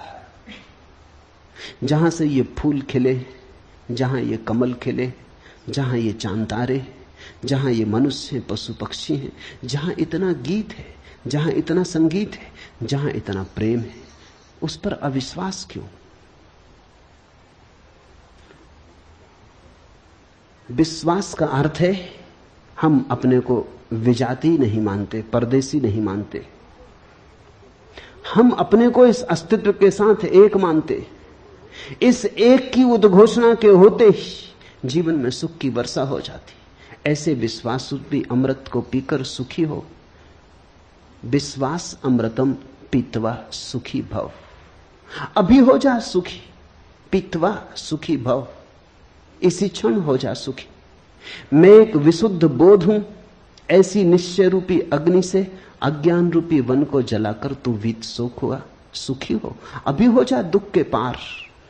एक छोटी सी बात को जान लेने से दुख विसर्जित हो जाता है कि मैं विशुद्ध बोध हूं, कि मैं मात्र साक्षी भाव हूं, कि मैं केवल दृष्टा हूं। अहंकार का रोग एकमात्र रोग है। मैंने सुना है दिल्ली के एक कवि सम्मेलन में मुल्ला नसरुद्दीन भी सम्मिलित हुआ। जब कवि सम्मेलन समाप्त हुआ और संयोजक पारिश्रमिक बांटने लगे तो वो तृप्त न हुआ। पारिश्रमिक जितना वो सोचता था उतना उसे मिला नहीं। वो बड़ा नाराज हुआ। उसने कहा, जानते हो मैं कौन हूं? मैं पूना का कालिदास हूं। संयोजक भी छठे लोग रहे होंगे। उन्होंने कहा, ठीक, लेकिन ये तो बताइए कि पूना के किस मोहल्ले के कालिदास? मोहल्ले मोहल्ले में कालिदास है, मोहल्ले मोहल्ले में टैगोर है। हर आदमी यही सोचता है कि अनूठी अद्वितीय प्रतिभा है उसकी। अरब में कहावत है कि परमात्मा जब किसी आदमी को बनाता तो उसके कान में कह देता, तुमसे बेहतर आदमी कभी बनाया ही नहीं, और ये सभी से कहता है। ये मजाक बड़ी गहरी, और हर आदमी मन में यही ख्याल लिए जीता है कि मुझसे बेहतर आदमी कोई बनाया नहीं, मैं सर्वोत्कृष्ट कृति हूं। कोई माने न माने तो उनकी नासमझी, ऐसे मैं सर्वोत्कृष्ट कृति हूं। इस दंभ में जीता आदमी बड़े दुख पाता है, क्योंकि इस दंभ के कारण वो बड़ी अपेक्षाएं करता है जो कभी पूरी नहीं होंगी।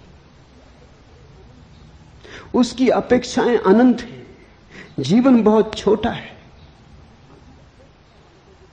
जिसने भी अपेक्षा बांधी वो दुखी होगा। इस जीवन को एक और ढंग से भी जीने की कला है अपेक्षा शून्य, बिना कुछ मांगे। जो मिल जाए उसके प्रति धन्यवाद से भरे हुए, कृतज्ञ भाव से। वही आस्तिक की प्रक्रिया है। जो तुम्हें मिला है वो इतना है, मगर तुम उसे देखो तब ना। मैंने सुना है एक आदमी मरने जा रहा था। जिस नदी के किनारे वो मरने गया, एक सूफी फकीर बैठा हुआ था। उसने कहा क्या कर रहे हो? वो कूदने को ही था। उसने कहा रोको मत, बहुत हो गया, जिंदगी में कुछ भी नहीं, सब बेकार है। जो चाहा नहीं मिला, जो नहीं चाहा वही मिला। परमात्मा मेरे खिलाफ है तो मैं भी क्यों स्वीकार करूं ये जीवन? उस फकीर ने कहा ऐसा करो, एक दिन के लिए रुक जाओ, फिर मर जाना। इतनी जल्दी क्या? तुम कहते हो तुम्हारे पास कुछ भी नहीं। उसने कहा कुछ भी नहीं। कुछ होता तो मरने क्यों आता? उस फकीर ने कहा तुम मेरे साथ आओ, इस गांव का राजा मेरा मित्र है। वो ले गया फकीर को। फकीर उसे ले गया। उसने सम्राट के कान में कुछ कहा। सम्राट ने कहा 1 लाख रुपए दूंगा। उस आदमी ने इतनी सुना, फकीर ने क्या कहा कान में वो नहीं सुना। सम्राट ने कहा 1 लाख रुपए दूंगा। फकीर आया और उस आदमी के कान में बोला कि सम्राट तुम्हारी दोनों आंखें 1 लाख रुपए में खरीदने को तैयार, बेचते हो? उसने कहा क्या मतलब? आंख और बेच दूं? लाख रुपए में 10 लाख दे तो भी नहीं देने वाला। तो सम्राट के पास फिर गया। उसने कहा अच्छा 11 लाख देंगे। उस आदमी ने कहा छोड़ो जी, धंधा करने नहीं, आंख बेचेंगे क्यों? फकीर ने कहा कान बेचोगे, नाक बेचोगे? ये सम्राट हर चीज खरीदने को तैयार है और जो दाम मांगो देने को तैयार। उसने कहा नहीं, ये धंधा हमें करने नहीं है, बेचेंगे क्यों? उस फकीर ने कहा जरा देख, आंख तू 11 लाख में भी बेचने को तैयार नहीं, और रात तू मरने जा रहा था और कह रहा था कि मेरे पास कुछ भी नहीं। जो मिला है वो हमें दिखाई नहीं पड़ता। जरा इन आंखों को तो ख्याल करो, ये कैसा चमत्कार है। आंख चमड़ी से बनी है, चमड़ी का ही अंग है, लेकिन आंख देख पाती कैसी पारदर्शी। असंभव संभव हुआ है। ये कान सूंघ पाते संगीत को, पक्षियों के कलरव को, हवाओं के मरमर को, सागर के शोर को। ये कान सिर्फ चमड़ी और हड्डी से बने। ये चमत्कार तो देखो। तुम हो, ये इतना बड़ा चमत्कार है कि इससे बड़ा और कोई चमत्कार क्या तुम सोच सकते हो? इस हड्डी मांस मज्जा की देह में चैतन्य का दिया जल रहा है। जरा इस चैतन्य के दिए का मूल्य तो आंको नहीं, लेकिन तुम्हारी इस पे कोई दृष्टि नहीं। तुम कहते हो हमें 100 रुपए की नौकरी मिलनी चाहिए थी, 90 रुपए की मिली, मरेंगे, आत्महत्या कर लेंगे। कि होना चाहिए था मिनिस्टर, केवल डिप्टी मिनिस्टर हो पाए, नहीं जिएंगे। कि मकान बड़ा चाहिए था, छोटा मिला, कोई सार रहने का नहीं। कि दिवाला निकल गया, कि बैंक में खाता खाली हो गया, अब जीने में सार क्या है। कि एक स्त्री चाही थी वो न मिली, कि एक पुरुष चाहा था वो न मिला, बस अब मरेंगे। जितना तुम चाहोगे उतना ही तुम्हारे जीवन में दुख होगा। जितना तुम देखोगे कि बिना चाहे कितना मिला है, अपूर्व तुम्हारे ऊपर बरसा है, अकारण तुमने कमाया क्या है? क्या थी कमाई तुम्हारी जिसके कारण तुम्हें जीवन मिले? क्या है तुम्हारा अर्जन जिसके कारण क्षण भर तुम सूरज की किरणों में नाचो, चांद तारों से बात करो? क्या है कारण? क्या है तुम्हारा बल? क्या है प्रमाण तुम्हारे बल का कि हवाएं तुम्हें छुए और तुम गुनगुनाओ, आनंद मग्न हो, कि ध्यान संभव हो सके? इसके लिए तुमने क्या किया है? यहां सब तुम्हें मिला है प्रसाद रूप, फिर भी तुम परेशान हो, फिर भी तुम कहे चले जाते हो, फिर भी तुम उदास हो। जरूर अहंकार का रोग खाए चला जा रहा है, वही सबको पकड़े हुए है। मैंने सुना है एक परिवार के सभी सदस्य फिल्मों में काम करते थे। एक बार परिवार का मुखिया अपने पारिवारिक डॉक्टर के पास आया और बोला, डॉक्टर साहब, मेरे बेटे को छूत की बीमारी, स्कारलेट फीवर, और वह मानता है कि उसने घर की नौकरानी को चूमा है। आप घबराइए नहीं, डॉक्टर ने सलाह दी, जवानी में खून जोश मारता ही है। आप समझे नहीं डॉक्टर, वो आदमी बोला और थोड़ा बेचैन होकर, सच बात यह है कि उसके बाद मैं भी उस लड़की को चूम चुका हूं। तब तो मामला कुछ गड़बड़ नजर आता है। डॉक्टर ने स्वीकार किया। अभी क्या गड़बड़ है डॉक्टर साहब? उसके बाद मैं अपनी पत्नी को भी 2 बार चूम चुका हूं। इतना सुनते ही डॉक्टर अपनी कुर्सी से उछल के चिल्लाया, तब तो मारे गए, तब तो ये वाहियात बीमारी मुझे भी लग चुकी होगी। वो उनकी पत्नी को चूम चुके। ऐसी बीमारी फैलती चली जाती। अहंकार छूत की बीमारी है। जब बच्चा पैदा होता है तो कोई अहंकार नहीं होता, बिल्कुल निरअहंकार, निर्दोष होता है, खुली किताब होता है, कुछ भी लिखावट नहीं होती, खाली किताब होता है। फिर धीरे धीरे अक्षर लिखे जाते, फिर धीरे धीरे अहंकार निर्मित किया जाता है। माँ बाप, परिवार, समाज, स्कूल, विश्वविद्यालय फिर उसके अहंकार को मजबूत करते चले जाते। ये सारी प्रक्रिया हमारे शिक्षण की और संस्कार की, सभ्यता और संस्कृति की बस एक बीमारी को पैदा करती, अहंकार को जन्माती। ये अहंकार फिर जीवन भर हमारे पीछे प्रेत की तरह लगा रहता है। अगर तुम धर्म का ठीक अर्थ समझना चाहो तो इतना ही है। समाज, संस्कृति, सभ्यता तुम्हें जो बीमारी दे देते हैं, धर्म उस बीमारी की औषधि है और कुछ भी नहीं। धर्म समाज विरोधी है, सभ्यता विरोधी है, संस्कृति विरोधी है। धर्म बगावत है, धर्म क्रांति है। धर्म की क्रांति का कुल अर्थ इतना ही है कि तुम्हें जो दे दिया है दूसरों ने, उसे किस भांति तुम्हें सिखाया जाए कि तुम उसे छोड़ दो, उसे पकड़ के मत चलो। वही तुम्हारी पीड़ा है, वही तुम्हारा नरक है। अहंकार के अतिरिक्त जीवन में और कोई बोझ नहीं है। अहंकार के अतिरिक्त जीवन में और कोई बंधन, जंजीर नहीं है। मैं एक विशुद्ध बोध हूं। ऐसी निश्चय रूपी अग्नि से अज्ञान रूपी वन को जलाकर तू वीत शोक हो, सुखी हो। अहंकार का अर्थ है अपने चैतन्य को किसी और चीज से जोड़ लेना। एक आदमी कहता है कि मैं बुद्धिमान हूं, तो उसने बुद्धिमानी से अपने अहंकार को जोड़ लिया, तो उसकी चेतना अशुद्ध हो गई। तुमने देखा, दूध में कोई पानी मिला देता है तो हम कहते हैं दूध अशुद्ध हो गया। लेकिन अगर पानी मिलाने वाला कहे कि हमने बिल्कुल शुद्ध पानी मिलाया है, फिर तब भी तुम कहोगे अशुद्ध हो गया। शुद्ध पानी मिलाओ या अशुद्ध, ये थोड़ी सवाल है। पानी मिलाया,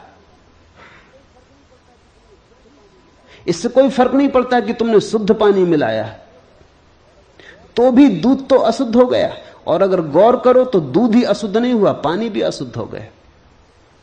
पानी और दूध दोनों शुद्ध थे, अलग अलग मिलके अशुद्ध हो गए। विपरीत और विजाती और अन्य से मिलके उपद्रव होता है।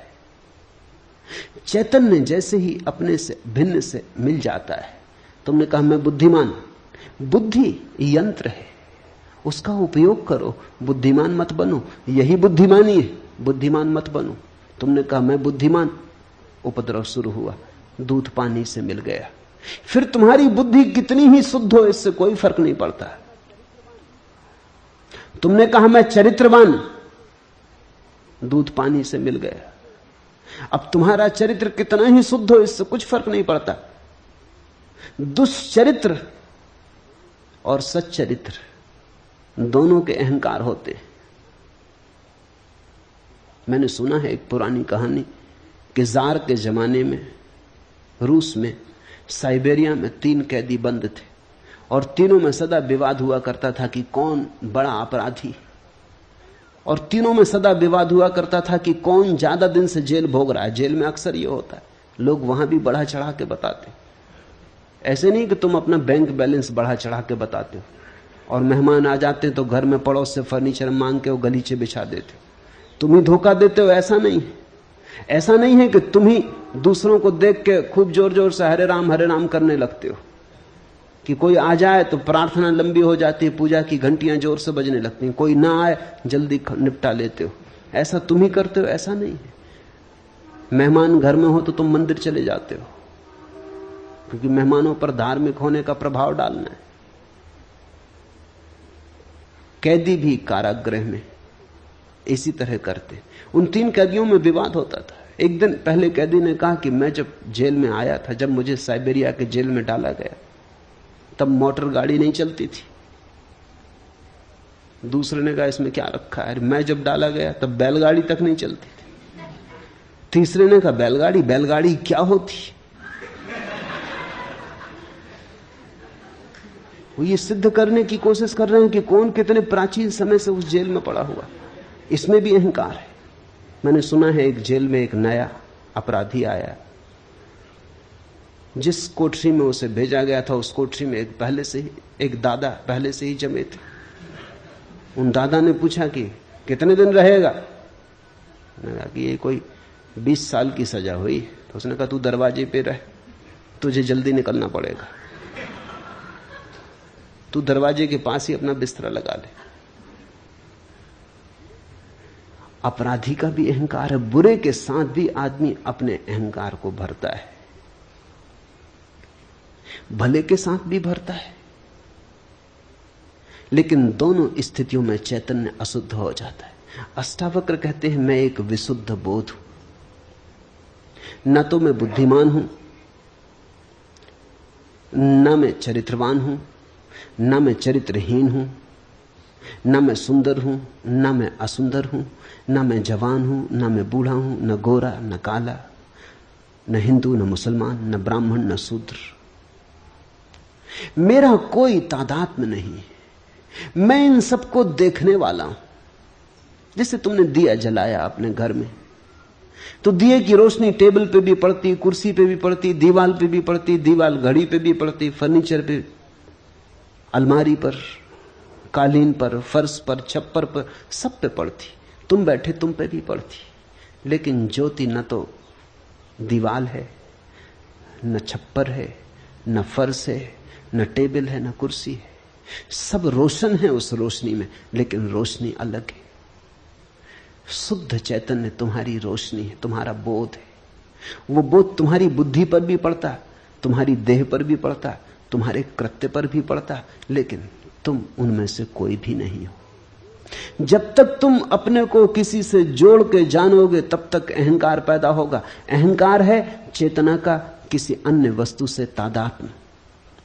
जैसे ही तुमने सारे तादात्म्य छोड़ दिए, तुमने कहा मैं तो बस शुद्ध बोध, मैं तो शुद्ध बोध हूं, शुद्ध बुद्ध हूं, वैसे ही तुम घर लौटने लगे, मुक्ति का क्षण करीब आने लगा। अष्टावक्र कहते हैं विशुद्ध बोध हूं ऐसी धारणा, अहम एका विशुद्ध बोधा इति।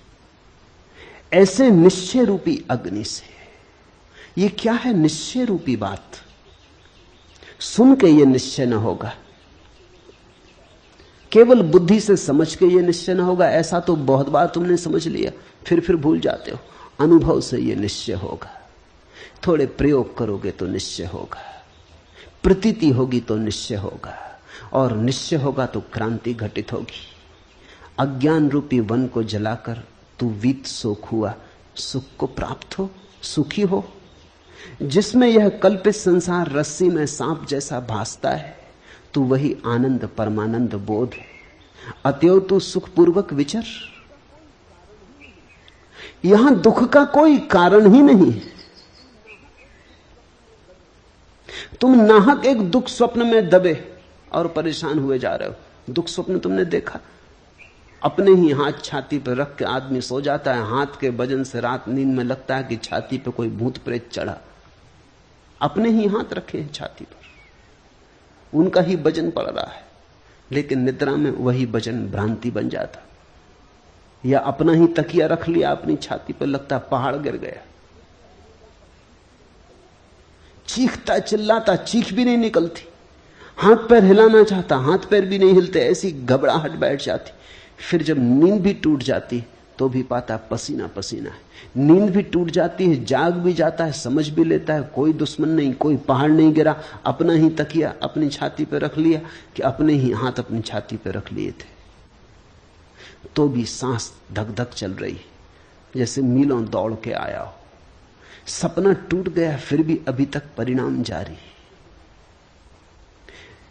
जिसको हम ये संसार के दुख कह रहे हैं वो हमारी ही बोध की भ्रांतियां हैं, जिसमें यह कल्पित संसार रस्सी में सांप जैसा भासता है। तुमने देखा कभी रस्सी पड़ी हो रास्ते पर अंधेरे में, बस सांप का ख्याल आ जाता, ख्याल आ गया तो रस्सी पर सांप आरोपित हो गया, भागे, चीख पुकार मचा दी। हो सकता दौड़ने में गिर पड़ो, हाथ पैर तोड़ लो, तब बाद में पता चले कि सिर्फ रस्सी थी, बेनाहक दौड़े। लेकिन फिर क्या होता, हाथ पैर तोड़ चुके। लेकिन अगर तुम्हारे पास थोड़ा सा भी बोध का दिया हो, प्रकाश हो थोड़ा, तो अंधेरे से अंधेरी रात में भी तुम बोध के दिए से देख पाओगे कि रस्सी रस्सी है, सर्प नहीं।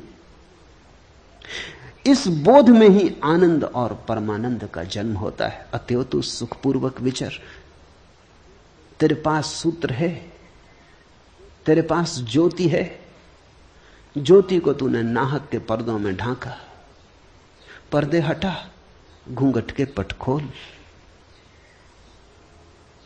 विचार के, वासना के, अपेक्षा के, कल्पनाओं के, सपनों के पर्दे हटाओ।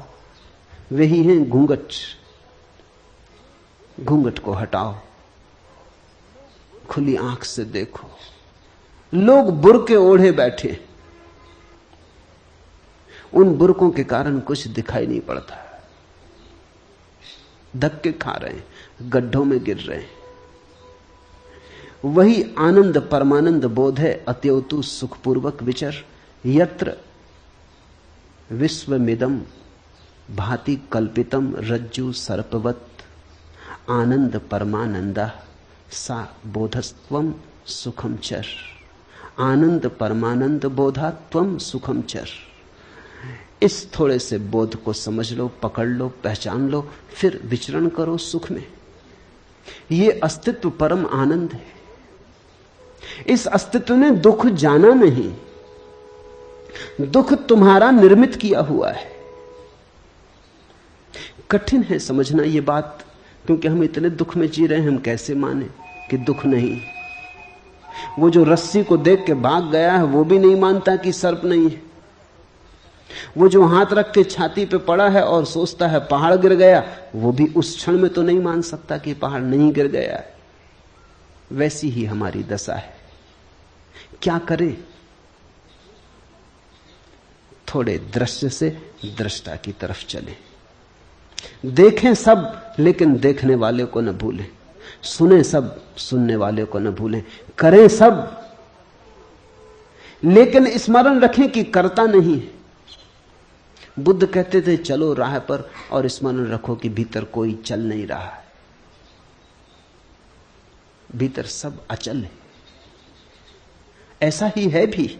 गाड़ी के चाक को चलते देखा, कील तो ठहरी रहती, चाक चलता जाता है। ऐसे ही जीवन का चाक चलता है, कील तो ठहरी हुई है। कील हो तुम। मुक्ति का अभिमानी मुक्त है और बद्ध का अभिमानी बद्ध। क्योंकि इस संसार में यह लोकोक्ति सच है कि जैसी मति वैसी गति। ये सूत्र मूल्यवान है। मुक्ति का अभिमानी मुक्त है। जिसने जान लिया कि मैं मुक्त हूं, वो मुक्त है। मुक्ति के लिए कुछ और करना नहीं, इतना जानना ही है कि मैं मुक्त हूं। तुम्हारे करने से मुक्ति ना आएगी, तुम्हारे जानने से मुक्ति आएगी। मुक्ति कृत्य का परिणाम नहीं, ज्ञान का फल है। मुक्ति का अभिमानी मुक्त है और बद्ध का अभिमानी बद्ध। जो सोचता है मैं बंधा हूं, वो बंधा है। जो सोचता है वो मुक्त हूं मैं, वो मुक्त है। तुम जरा करके भी देखो, एक 24 घंटे ऐसा सोच कर देखो कि चलो 24 घंटे यही सही, मुक्त हूं। 24 घंटे मुक्त रह के देख लो तुम बड़े चकित होगे, तुम्हें खुद ही भरोसा ना आएगा कि अगर तुम सोच लो मुक्त हो तो कोई नहीं बांधने वाला है, तो तुम मुक्त हो। तुम सोच लो कि बंधा हूं तो हर चीज बांधने वाली है। मेरे एक मित्र थे, मेरे साथ प्रोफेसर थे। होली के दिन थे, भांग पी ली, रास्ते पे शोरगुल मचा दिया, हुल्लड़ कर दिया। बड़े सीधे आदमी थे। सीधे आदमी के साथ खतरा है, उसके भीतर काफी तबा पड़ा रहता। उपद्रवी नहीं थे, नाम भी उनका भोले राम था। भोले भाले आदमी थे। भोले भाले आदमी के साथ एक खतरा है, भांग वगैरह से बचना चाहिए, क्योंकि वो भोला भालापन जो ऊपर ऊपर है, भांग ने तो डुबा दिया। भीतर जो दबा पड़ा था, जिंदगी भर में जो नहीं किया था, वो सब निकल आया। वो सड़क पर गए, शोरगुल मचाया, उपद्रव कर दिया, किसी स्त्री के साथ छेड़छाड़ कर दी, पकड़ लिए गए, थाने में बंद कर दिए गए। अंग्रेजी के प्रोफेसर थे। रात कोई 2 बजे आदमी मेरे पास आया और उसने कहा कि आपके मित्र पकड़ गए, और उन्होंने खबर भेजी कि निकालो, सुबह के पहले निकालो, नहीं तो मुश्किल हो जाएगी। बामुश्किल उनको निकाल पाए। सुबह होते होते निकाल तो लाए, लेकिन वो ऐसे घबरा गए। सीधे साधे आदमी थे, वो ऐसे घबरा गए कि बस मुश्किल खड़ी हो गई। 3 महीने उन्होंने ऐसा कष्ट भोगा। सड़क से पुलिस वाला निकले कि वो छुप जाए, कि वो आ रहा पकड़ने। मेरे साथ एक ही कमरे में रहते थे। रात पुलिस वाला सीटी बजाए, वो बिस्तर के नीचे हो जाए, तुम कर क्या रहे हो? आ रहे हैं वो लोग। फिर तो हालत ऐसी बिगड़ गई कि वो ना मुझे सोने देना, खुद सोए। वो कहें जगो, सुना तुमने? वो लोग, हवा में खबर है, आवाज आ रही, रेडियो पर वो लोग यहां वहां से खबर भेज रहे हैं कि भोला राम कहां है। भोला राम, तुम सो जाओ। अभी सो कैसे जाए, जीवन खतरे में। वो पकड़ेंगे, फाइल है मेरे खिलाफ। आखिर में इतना परेशान हो गया कि कोई रास्ता न देख के कॉलेज भी जाना उन्होंने बंद कर दिया। छुट्टी लेके घर बैठ गए। वो 24 घंटे एक ही रंग चलने लगा, जिसको मनोवैज्ञानिक पैरानॉइड कहते। वो पैरानॉइड हो गए, अपने भय से ही रचना करने लगे। भले आदमी थे, कभी सोचा भी नहीं था मैंने, लेकिन एक अनुभव हुआ कि आदमी क्या क्या कल्पना नहीं कर ले सकता है। दीवानों को वो कहें कान है, सब तरफ लोग सुन रहे हैं। कोई भी रास्ते पे चल रहा है तो वो उन्हीं को देखता हुआ चल रहा है। कोई किनारे पर खड़े होकर हंस रहा है तो वो भोला राम को देख के हंस रहा है। कोई बात कर रहा है तो वो उन्हीं के खिलाफ षड्यंत्र रच रहे हैं, सारी दुनिया उनके खिलाफ। फिर कोई उपाय न देख के मुझे एक ही रास्ता दिखाई पड़ा। एक परिचित मित्र थे, इंस्पेक्टर थे, उनको समझाया कि तुम आ जाओ एक दिन फाइल लेके। भाई फाइल हो तो हम ले आए, कोई फाइल है ना कुछ। इस आदमी ने कभी कुछ किया ही नहीं, सिर्फ एक दफा भंग पी, थोड़ा उदम मचाया, खत्म हो गई बात। अब इसमें कोई इतना शोरगुल नहीं। तो कोई भी फाइल ले आओ, कागज कोरे रख के आ जाना, मगर फाइल बड़ी होनी चाहिए, क्योंकि वो कहते हैं फाइल बड़ी और भोला राम का नाम लिखी होनी चाहिए। और तुम चिंता मत करना, 2-4 हाथ इनको रसीद कर देना और बांध भी देना हथकड़ी इनके हाथ में। और जब तक मैं तुमको 10,000 रुपये रुश्वत न दूं, इनको छोड़ने के लिए राजी मत होना, तभी शायद ये छूटे। लाना पड़ा। उन्होंने 2-4 हाथ उनको लगाए। जब उनको हाथ लगाए तब वो बड़े प्रसन्न हुए। वो कहने लगे मुझसे, अब देखो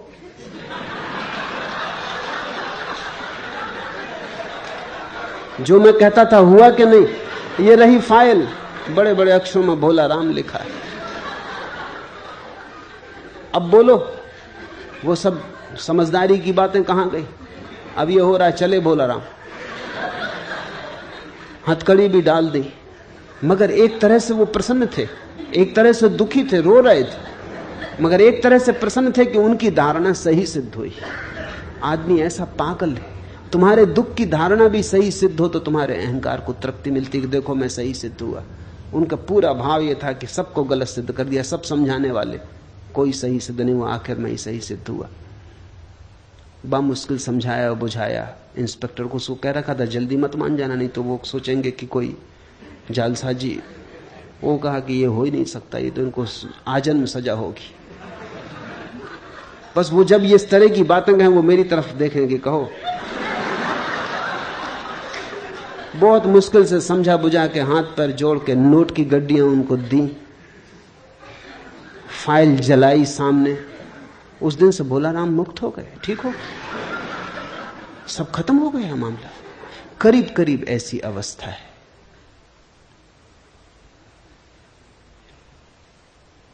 मुक्ति का अभिमानी मुक्त है और बद्ध का अभिमानी बद्ध, क्योंकि इस संसार में यह लोकोक्ति सच है कि जैसी मति वैसी गति। तुम जैसा सोचते हो वैसा ही हो गया है। तुम्हारे सोचने ने तुम्हारा संसार निर्मित कर दिया है। सोच को बदलो, जागो और ढंग से देखो। सब यही रहेगा, सिर्फ तुम्हारे देखने, सोचने, जानने के ढंग बदल जाएंगे और सब बदल जाएगा। मुक्ताभिमानी मुक्तो ही बद्धो बद्धाभिमान्यपि किम वदन्ति है सत्ययम या मतिसा गति भवेत, या मतिसा गति भवेत। तो जैसा सोचो, जैसी मति वैसी गति हो जाती। आत्मा साक्षी है, व्यापक है, पूर्ण है, एक है, मुक्त है, चेतन है, क्रिया रहित है, असंग है, निष्प्रह है, शांत है। वह भ्रम के कारण संसार जैसा भासता है। साक्षी, व्यापक, पूर्ण। सुनो इस शब्द को। अष्टावक्र कहते तुम पूर्ण हो। पूर्ण होना नहीं है, तुम में कुछ भी जोड़ा नहीं जा सकता। तुम जैसे हो परिपूर्ण हो। तुम में कुछ विकास नहीं करना है, तुम्हें कुछ सोपान नहीं चढ़ने, तुम्हारे आगे कुछ भी नहीं है। तुम पूर्ण हो, तुम परमात्मा हो, व्यापक हो, साक्षी हो, एक हो, मुक्त हो, चेतन हो, क्रिया रहित हो, असंग हो। किसी ने तुम्हें बांधा नहीं, कोई संग साथी नहीं, अकेले हो, परम एकांत में हो, निष्प्रह हो। ऐसा होना नहीं है, यही फर्क है अष्टावक्र के संदेश का। अगर तुम महावीर को सुनो तो महावीर कहते ऐसा होना है।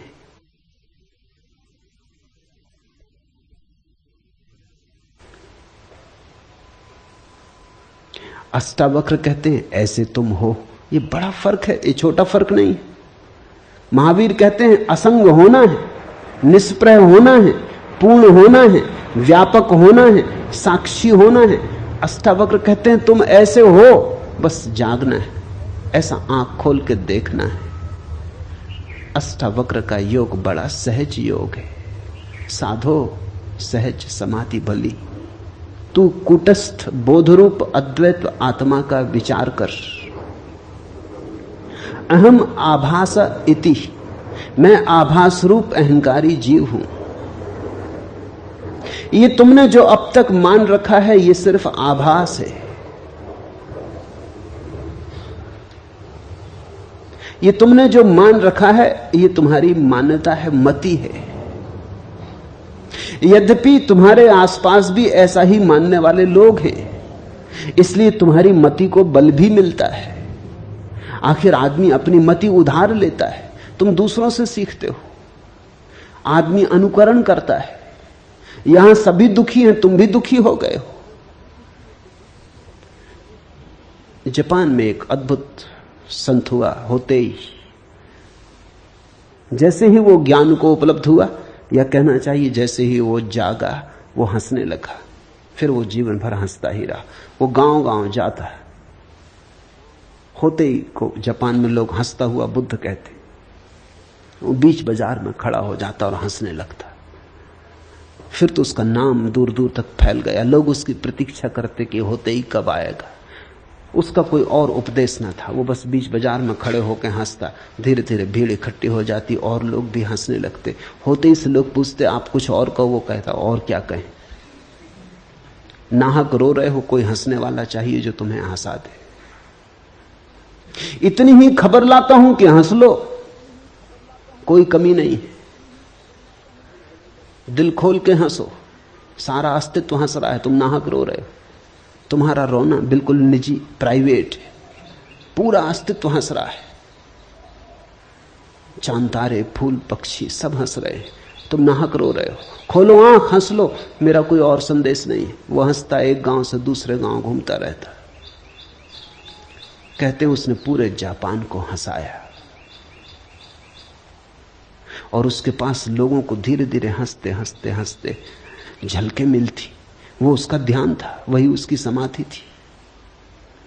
लोग हंसते हंसते धीरे धीरे अनुभव करते कि हम हंस सकते हैं, हम प्रसन्न हो सकते हैं अकारण। कारण की खोज ही गलत है। तुम जब तक कारण खोजोगे कि जब कारण होगा तब हंसेंगे, तो तुम कभी हंसोगे ही नहीं। तुमने अगर सोचा कि कारण होगा तब सुखी होंगे, तो तुम कभी सुखी ना होगे। कारण खोजने वाला और दुखी होता जाता। कारण दुख के हैं, सुख स्वभाव है। कारण को निर्मित करना पड़ता, दुख को भी निर्मित करना पड़ता। सुख है, सुख मौजूद है, सुख को प्रकट करो। यही अष्टावक्र का बार बार कहना है। बोधस्त्वम सुखम चर वीत सोखा सुखी भव, विश्वासमृतम पीत्वा सुखी भव। पीले अमृत हो जा सुखी। मनुष्य पूर्ण है, एक है, मुक्त है। सिर्फ आभास बाधा डाल रहा है। मैं आभास रूप अहंकारी जीव हूं, ऐसे भ्रम को और बाहर भीतर के भाव को छोड़कर तू कूटस्थ बोधरूप अद्वैत आत्मा का विचार कर। अहम आभासा इति वाह्यम अंतरम भावम मुक्तवा। बाहर और भीतर के भाव से मुक्त हो जा। आत्मा न तो बाहर है और न भीतर। बाहर और भीतर भी सब मन के ही भेद है। आत्मा तो बाहर भी है, भीतर भी है। आत्मा में सब बाहर भीतर है, आत्मा ही है। बाहर भीतर के सब भाव को छोड़कर तू कूटस्थ बोध रूप अद्वैत आत्मा का विचार कर। यह अनुवाद ठीक नहीं है। मूल सूत्र है वाह्यम अंतरम भावम मुक्तवा। मुक्त होकर अंतर बाहर से त्वम कूटस्थ बोधम अद्वैतम आत्मानम परिभावे। परिभाव कर, विचार कर, ये ठीक नहीं। परिभाव कर कि तू कूटस्थ आत्मा है, ऐसा बोध कर, ऐसा भाव ऐसी भावना में जग। विचार तो फिर बुद्धि की बात हो जाती, विचार तो फिर ऊपर ऊपर की बात हो जाती। सिर से नहीं होगा, ये हृदय से होगा। ये भाव प्रेम जैसा होगा, गणित जैसा नहीं। ये तर्क जैसा नहीं होगा, गीत जैसा होगा, जिसकी गुनगुनाहट डूबती चली जाती गहराई तक और प्राणों के अंतरतम को छू लेती, स्पंदित कर देती। परिभाव कर कि मैं कूटस्थ आत्मा हूं। ये घूमता हुआ चाक नहीं, बीच की कील हूं। कील यानी कूटस्थ।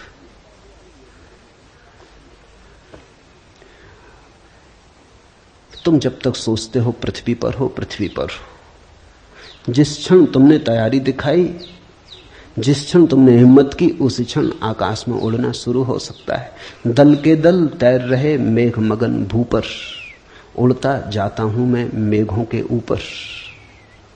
एक अजब लोक खुला है मेरे आगे, कोई सपना विराट सोए में जागे।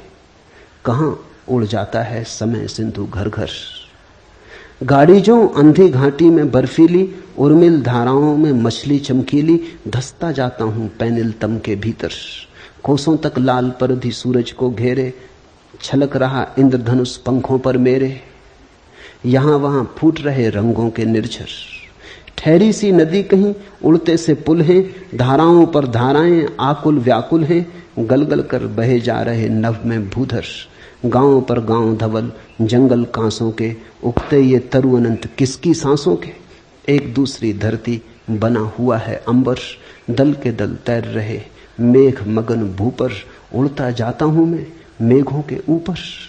एक अजब लोक खुला है मेरे आगे, कोई सपना विराट सोए में जागे। जागो, सपना खूब देखा, अब जागो। बस जागना कुंजी, कुछ और करना नहीं। न कोई साधना, न कोई योग, न आसन, बस जागना। हरिओम तत्सत।